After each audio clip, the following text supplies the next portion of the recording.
అందరికీ నమస్కారం. నిన్న అచ్చంపేటలో జరిగినటువంటి బీఆర్ఎస్ మీటింగ్లో మాజీ మంత్రివర్యులు కేటీఆర్ గారు ఈ రాష్ట్ర ముఖ్యమంత్రి గౌరవనీయులు పెద్దలు రేవంత్ రెడ్డి గారి పైన అనుచిత వ్యాఖ్యలు ఏవైతే చేసినో అవి సత్య దూరము.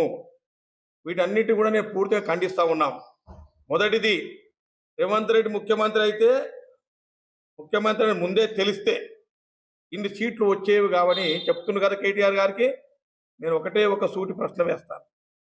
పెద్దలు రేవంత్ రెడ్డి గారు ఎన్నికల సభలో వచ్చేది కాంగ్రెస్ ప్రభుత్వం, డిసెంబర్ 9 నాడు ప్రమాణ స్వీకారం చేస్తున్నాం, 100% రుణమాఫీ కానీ రైతు బంధు కానీ అన్ని కూడా మేము ఇచ్చిన 6 గ్యారంటీ కూడా 100% మేము అమలు పరుస్తామని ఆయన ఓపెన్ చెప్పిండు. ఆయన ఓపెన్ చెప్పడం వల్లనే సీట్లు పెరిగినాయి. కేటీఆర్ గారు తెలియనట్టుంది. రేవంత్ రెడ్డి సాబు పిసిసి అధ్యక్షుడు అయిన తర్వాతనే కాంగ్రెస్ పార్టీకి జవసత్వాలు వచ్చినాయి. కాంగ్రెస్ పార్టీ ఓ ప్రపంచం కొనసాగింది. ఇది ఆయనకు రేవంత్ రెడ్డి సాబు చూసి భయపడి, ఎందుకు భయపడుతున్నావు కేటీఆర్ నాకు అర్థం కావట్లేదు. రేవంత్ రెడ్డిని తట్టుకోలేక భయపడి వాళ్ళ నాయనేమో అసెంబ్లీకి వస్తలేడు, ఈయననేమో ఎక్కడ అమెరికా అంటాడు, ఇంకో దిక్కు అంటాడు, డల్లాస్ అంటాడు, ఎక్కడెక్కడ తిరుగుతూ ఉంటాడు. హరీష్ రామేమో పాపం కాడుబడి ఉన్నాడు. మీరు కాడుబడి మమ్మల్ని అనడం ఏంటి? ఇవాళ ప్రజలు మిమ్మల్ని చీకొట్టిండ్రు. తెలంగాణ రాష్ట్రాన్ని లూటి చేశారు, 1,00,000 కోట్ల అవినీతి జరిగింది.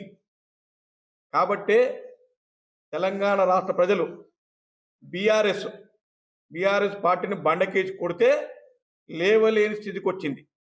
కాబట్టి మీ అసమర్థత, మీ పోలీసు రాజ్యము, మీ నియంతృత్వము వల్లనే ఇవాళ తెలంగాణ రాష్ట్రంలో మొన్న జరిగినటువంటి ఎన్నికల్లో మళ్ళీ కోలుకోని దెబ్బ కొట్టారు. మళ్ళీ వాళ్ళు ఏమంటాడు ఆయన, కారు సర్వీసింగ్ పోయింది, సర్వీసింగ్ కాగానే మళ్ళీ 100 స్పీడ్తో పోతాడంట. కారు నడిపే డ్రైవర్ ఏమో కథమైపోయిండు. కారు షెడ్ కాదు, స్క్రాప్కు పోయింది. స్క్రాప్ అంటే పాత సామాన్లకు పోయింది. కారు లేవదు, 100 స్పీడ్లకు రాదు, అయిపోయింది. ఇక ఇప్పుడు ఈ పార్లమెంట్ ఎన్నికల్లో ఇంకా పోతారు, కథమైపోతుంది. ఆయన ఏదో చెప్తా ఉన్నాడు, వాళ్ళ కార్యకర్తలను ఉత్తేజపరచడం కోసం అన్ని అబద్ధాల మాటలు మాట్లాడిండు. ఇది పూర్తిగా మేము ఖండిస్తూ ఉన్నాం. ఇంకొక మాట చెప్తాను, ఈ మహబూబ్నగర్ జిల్లాలంట జలకళ ఉట్టిపడి సస్యశ్యామలమైందని చెప్తాడు. ఇప్పుడు ఉన్న మాజీ ఎమ్మెల్యే 70,000 ఎకరాలకు నీరు ఇస్తున్నాం అంటుండు. పనికి వాళ్ళని కూడా నేను ఎన్నోసార్లు చెప్పిన, 3,000 ఎకరాలకు నీరు చూపి నేను ఇప్పుడు రాజీనామా చేస్తాను. నేను ఇప్పుడు కూడా ఛాలెంజ్ చేస్తున్నా, 3,000 ఎకరాలు నువ్వు నీళ్ళు ఇస్తున్నట్టు చూపిస్తే లెక్కలతోటి ఇప్పుడు రాజీనామా చేస్తా. నీవు కూడా మళ్ళీ రాజకీయానికి మొత్తం పూర్తిగా ఫుల్ స్టాప్ పెట్టి వెళ్ళిపోవాలి. ఎట్లా వెళ్ళిపోయినావు, ఇప్పుడేం లేవు, వెళ్ళిపోయినావు. కానీ అంత అబద్ధాలు, అన్ని దుర్మార్గమైన మాటలు, సిగ్గు లేకుండా శరం లేకుండా మాట్లాడతాం. ఇది 100% తప్పిది ప్రజలు గమనిస్తూ ఉన్నారు. అన్నిటికి మించి ఇంకంటే వలసలు ఆగిపోయినాయంట. గతంలో వలసలు ఉండేది కాంగ్రెస్తో చేంజ్ చేసిందంటారు. స్వతంత్రం వచ్చినప్పుడు 33 కోట్ల జనాభాకు తిండి దొరకలే.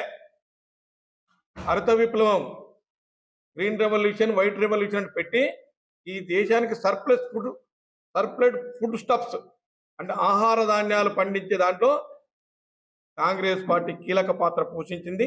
ఆనాడు ప్రధానమంత్రి జవహర్లాల్ నెహ్రూ గారు వాళ్ళ ప్రాజెక్టులు అన్నీ కూడా కట్టింది. మీరు కట్టారు ప్రాజెక్టులు.